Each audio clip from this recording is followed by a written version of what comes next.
இனி வருங்காலங்களில் மூன்றாம் உலக போர், நல்லா கவனிங்க, இது நம்முடைய கவி பேரரசு வைரமுத்தவர்கள் மூன்றாம் உலக போர் என்ற புத்தகத்தில் இருக்காரு. இது எதுக்கு போறேன்னா நீங்க வாங்கி படிக்கணும்.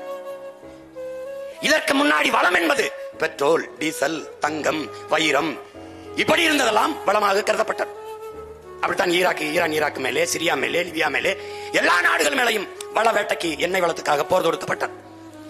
ஆனால் இதில் எந்த வளமும் இல்லாமல் வாழ்ந்து விட முடியும், நீர் இல்லாமல் வாழ முடியாது.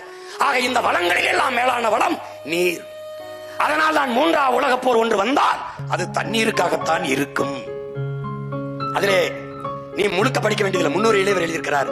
ஆதியில் காடுகளில் நாம் வேட்டையாடி உண்ட போது விலங்குகளை வேட்டையாடி உண்டோம். ஒருவேளை விலங்குகள் கிடைக்கவில்லை என்றால் மனிதனையே உண்டோம். இறந்த பிணத்தை வைத்துவிட்டு ஓட்டப்பந்தயம் வைத்து பந்தயத்தில் முதலில் வந்தவனே பிணத்தில் பெரும்பங்கு தின்றான் என்று எழுதியிருக்கிறார். அன்றைக்கு ஆதியில் காடுகளில் வாழ்கிற போது நரமாமிசம் மனிதனை தின்றோம்.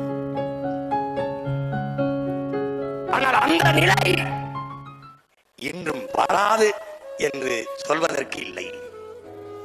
ஏன்? போக்கப்படி இருக்கிறது.